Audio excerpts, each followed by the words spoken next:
지방에서 파트 전도사를 할 때 이야기입니다.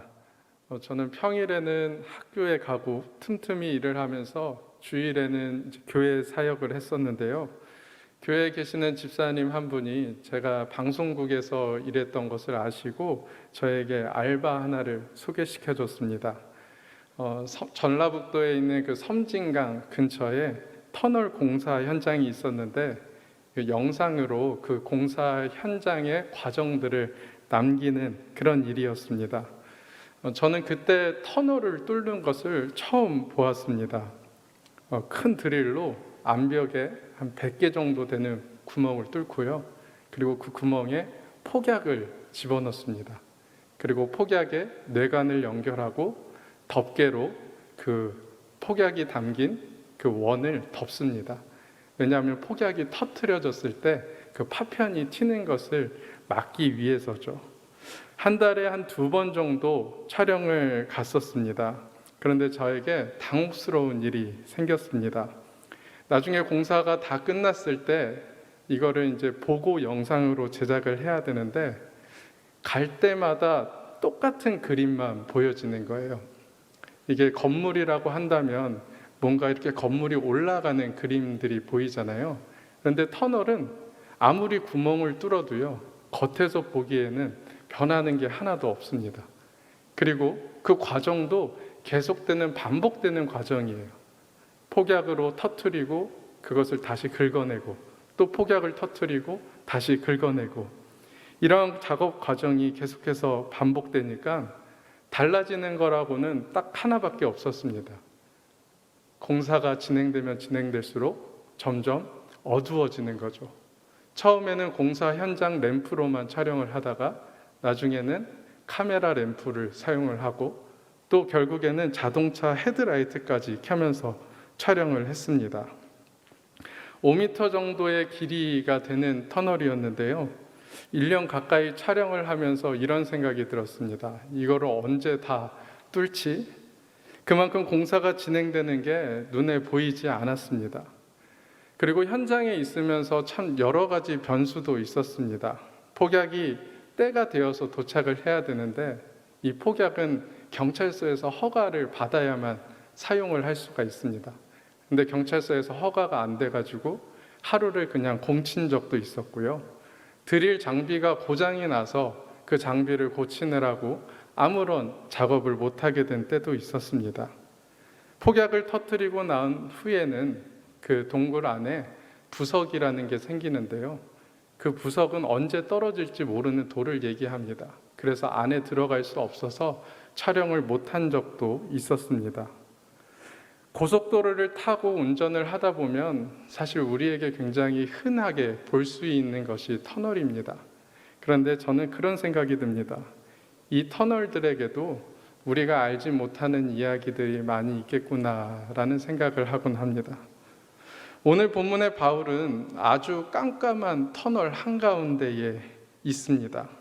앞으로 나가려던 계획을 멈춰야만 했습니다. 계획대로라면, 예상대로라면 문제가 없었겠지만 그에게 아주 큰 변수가 생겼습니다. 그 변수는 전혀 아무도 예상하지 못한 것이었죠. 그동안 쌓아온 그의 시간들, 노력들, 경력들을 한순간에 무너뜨릴 수 있을 만큼 큰 변수였습니다. 그 변수가 무엇이었습니까? 바로 예수 그리스도였습니다.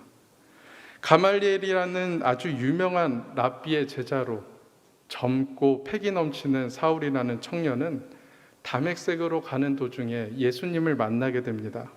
그로 인해 그의 눈이 아무것도 보지 못하는 상태가 되었죠. 성경은 이렇게 기록합니다. 그가 눈은 떴으나 아무것도 보지 못하고 사람의 손에 끌려 다메섹으로 들어가니라.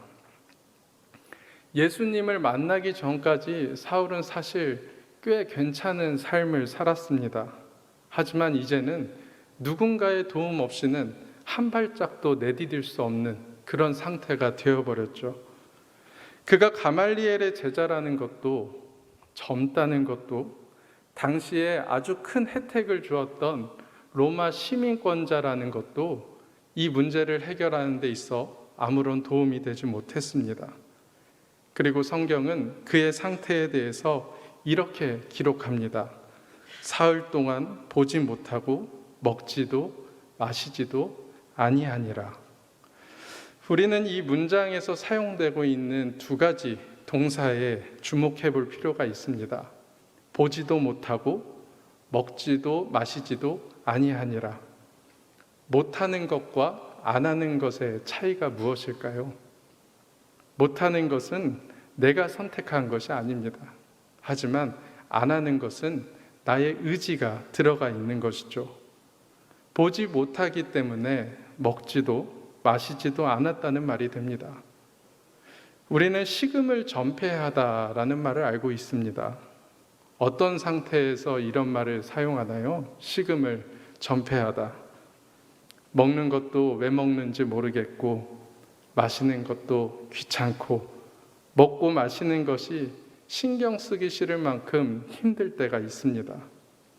먹고 마시는 것은 우리 몸에서 에너지를 얻기 위해서 하는 행위인데, 오히려 먹고 마시는 일이 우리의 에너지를 쓰는 일이 되어버릴 때가 있습니다.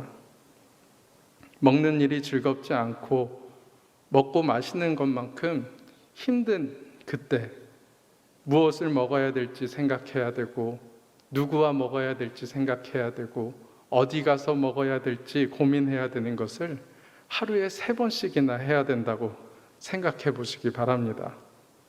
사람이 정말 힘들 때는 먹을 힘조차도 나지 않습니다. 사울이 얼마나 지금 힘겨운 나날을 보내고 있는지 우리는 이 구절을 통해서 추측해 볼 수 있습니다. 계획했던 일들이 모두 무너졌습니다. 어디서 시작해야 될지, 이제 앞으로 어떻게 살아야 할지, 무수히 많은 질문들을 스스로에게 던지지만 대답할 수 없는 복잡하고 절망적인 시간을 청년 사울은 보내고 있습니다. 살 소망을 잃은 채 사울은 아무 답도 들려주지 않는 하나님께 묻고 또 물으며 기도할 뿐이었습니다. 깜깜한 터널 속에서 홀로 갇혀 아무리 외쳐도 자신의 소리밖에 들리지 않는 것처럼 말입니다. 오늘 설교에서 꼭 기억했으면 좋겠다는 단어가 있습니다. 10절을 시작하고 있는 단어 그때에입니다. 이 3글자가 보이시나요? 기도해도 하나님이 듣고 계시지 않고 물어도 답을 주시지 않는 그때에 우리가 기억해야 하는 단어가 바로 이 3글자입니다. 하나님께서는 청년 사울이 식음을 전폐하는 그때에 그저 방관하거나 보고만 계시지 않으셨습니다. 하나님께서는 그때에 바로 그 시간에 아나니아라는 선지자를 만나고 계셨습니다. 하나님께서는 아나니아에게 먹지도 마시지도 않고 기도하고 있던 청년 사울을 만나라고 설득하고 계셨습니다. 하나님, 사울을 만나라고요?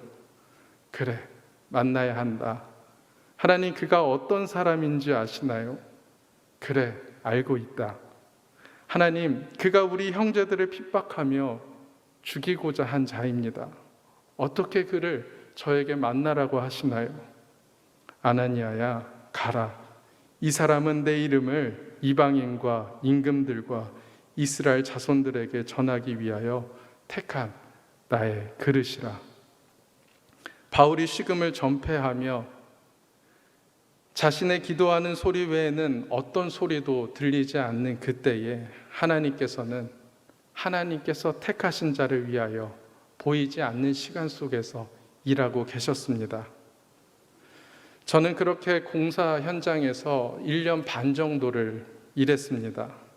그러던 어느 날 이제 저를 현장으로 데려다 주던 직원분이 계셨는데 이분이 이제 다른 곳으로 저를 데려다 주시더라고요. 오늘은 좀 다른 현장을 찍었으면 좋겠습니다 라고 얘기를 했습니다.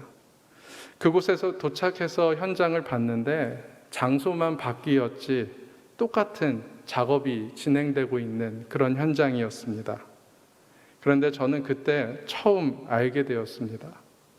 터널을 뚫을 때는 한쪽 방향에서만 뚫는 것이 아니라 양쪽에서 같이 시작하는 것이구나라는 것을 그때 처음 알게 되었습니다.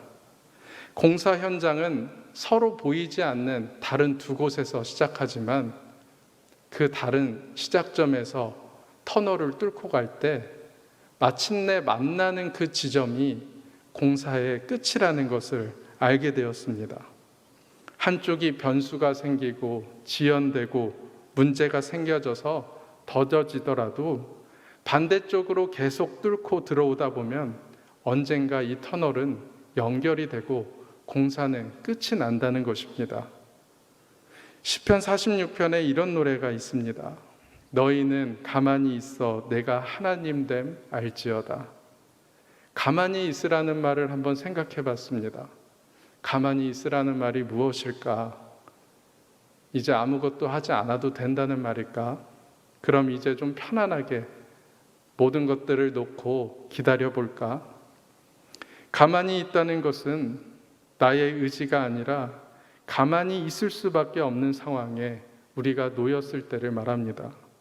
자기 의지가 아니라 그렇게 되어버린 것이죠. 터널을 더 파야 되나? 그럼 언제까지 해야 되지? 얼마만큼이나 왔을까? 다시 되돌아갈까? 그러기에는 너무 멀리 온 것이 아닐까? 어떻게 해야 되지?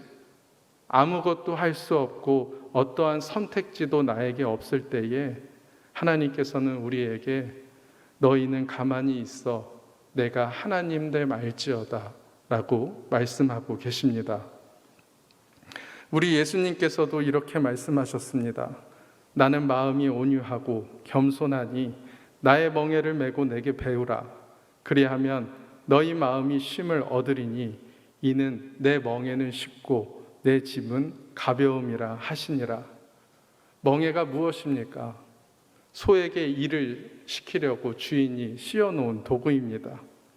이게 어떻게 우리에게 쉼이 될 수 있고 이 멍에가 어떻게 우리에게 가벼울 수 있나요?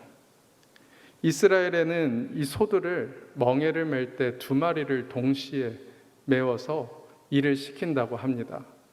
힘이 센 소와 힘이 약한 소가 있다면 두 소에게 같이 멍에를 짊어지게 하고 일을 시킨다고 합니다. 그러면 힘이 센 소가 대부분의 역할을 감당하는 셈이죠. 힘이 약한 소는 그저 따라가는 것으로 대신합니다. 예수님께서는 이 멍에를 통해 우리에게 말씀하십니다. 내가 너의 그 멍에를 짊어지겠다.